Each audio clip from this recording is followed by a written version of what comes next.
Ek dink ons is reg vir ons eerste gas vanoggend. Elsa.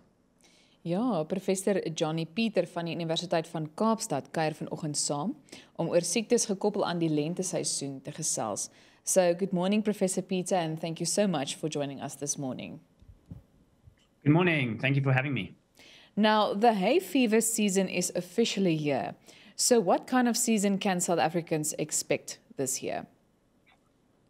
So we don't always know exactly what the season's going to be like, but what we do know, and this is already evident that from our weekly monitorings, is that the trees are surging right now. So, we've all been talking about virus infections surging over the last couple of months, but right now we're definitely looking at a surge in tree pollen. And so we've got, for instance, in Joburg, we've got extremely high levels of plane tree and cypress tree pollen in the air. And I think what's very important about this is that in the context of, everybody concerned about coronavirus infection, being aware of other things that could trigger sneezing or scratchy throats or itching eyes, this thing is very important both for individuals that might have anxiety or be worried about their infections, or for other people in their environment that might be concerned if a colleague comes to work and is sneezing, those kinds of things. So I think that it's difficult to predict exactly how the rest of the season for the pollen will unfold, because a lot of that depends on the kind of local weather conditions. But already now we're seeing very high levels in certain cities of tree pollens. And what type of pollen is predominant at the moment? Yeah, so at the moment we're seeing the trees come first. They tend to come anywhere from actually late July, but more typically towards the end of August. And then they will run until the end of September. And so we're seeing trees like plane tree, cypress tree, and then some of the other trees, also non-native trees, oak and pine tree, and then some more local acacias, rheus, stinkwood, and myrtle or mulberry. So there's several tree species that we're seeing, and we've seen in Joburg particularly at the moment, but Cape Town is right up there as well, and Bloemfontein, Kimberley as well, and only the coastal cities of Durban and Port Elizabeth that are often slower and have less prominent peaks in tree pollen. Professor Peter, there is a misconception that the pollen season starts and ends in spring, but in reality it can continue for up to 9 months of the year, depending on where you live. So when focusing on flowers, for instance, what advice do you have for hay fever sufferers? How can they manage their symptoms? Yeah, so that's a very good point. What we see, because after the trees, we expect to see grass pollen and then also weed pollen. And you're 100% right, particularly the grass pollen season in the Highveld, that can continue often into around May. So this can be a problematic issue, although we do tend to see the worst period over the coming 3 months of the year. So that's why we're particularly highlighting it now. But I do think there are a lot of things that hay fever sufferers can do. So the first is awareness. So we publish this weekly pollen counts at our website, www.pollencount.co.za. It's brought to us by several sponsors. And you can check out that website. It has the weekly counts there. You can get sent the weekly counts as well so that you are aware of what's in the air. That's the first thing. And then the second thing is a lot of people that have just pollen allergies can start their preventer medicines. So we recommend people use intranasal steroid or inhaled steroid if they suffer with asthma as well. And those preventer medicines are very effective. And the other thing to say as well is that there's no evidence now from all the data we've got around coronavirus that any of those medicines impact on your likelihood of getting infection with corona or any of its severity. So we really encourage allergy sufferers that know about it to start to use their preventer medicine. And similarly, you can use reliever medicine. So a lot of antihistamines are very effective, and there's now antihistamine sprays as well and combination sprays that you can use.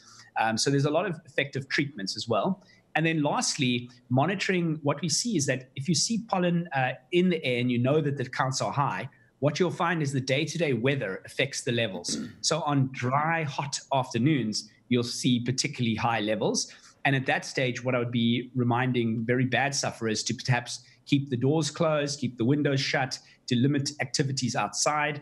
And then the other thing is that I'm quite interested in is whether or not universal masking will, in fact, this year decrease allergy sufferers' symptoms. So it's going to be an interesting sort of maybe silver lining to the fact that we now have to wear a mask, because there's no question that pollen grains are often quite large, and you can protect them potentially with wearing a mask. So I think all of those strategies will help allergy sufferers.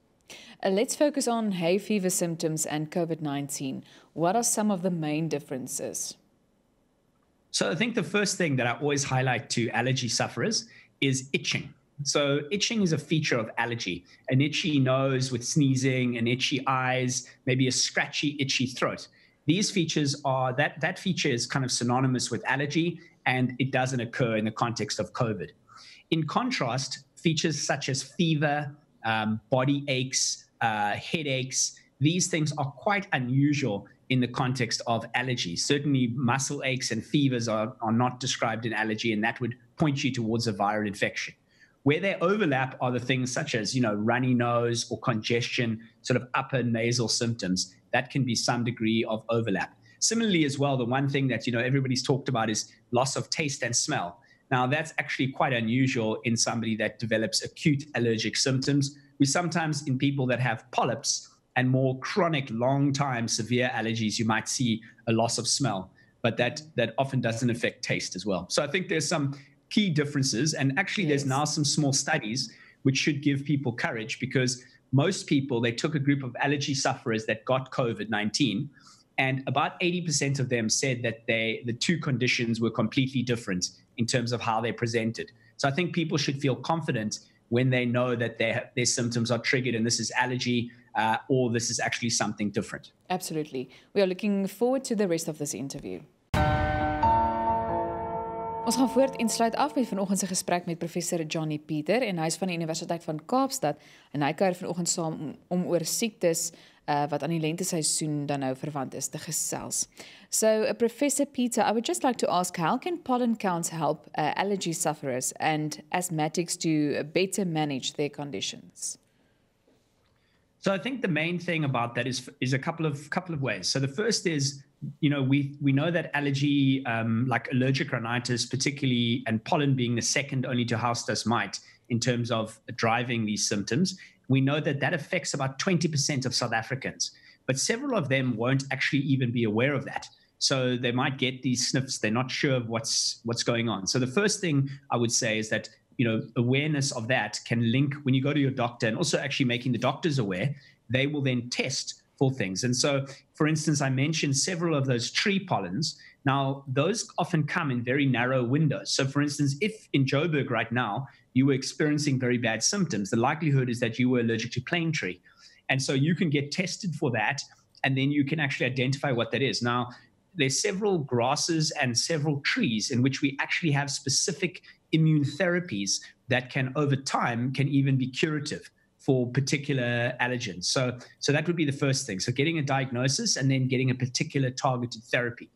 And then the other would be just in terms of preventative therapy. So normally there's a lag in the way that the pollen counts start to climb. So if you're keeping regular tabs on them, you can start to see week by week, you can start to see when the counts are going up. And some people that are only allergic to pollens, what they can do is instigate preventative therapy. And that preventative therapy, like intranasal steroids, that takes 2 weeks to start to be maximally effective. So often there'll be people that will keep a track of the pollens and then start to use their preventive therapies. So I think that there are several ways. And then obviously from a scientific point of view, if we're doing any kind of clinical trials on things like immunotherapy and stuff, doctors will make use of these counts to see how bad the season has been and correlate that with people's symptoms. So it has several applications. Professor Peter, thank you so much for your time this morning. En dit was dan Professor Jonny Peter van die Universiteit van Kaapstad.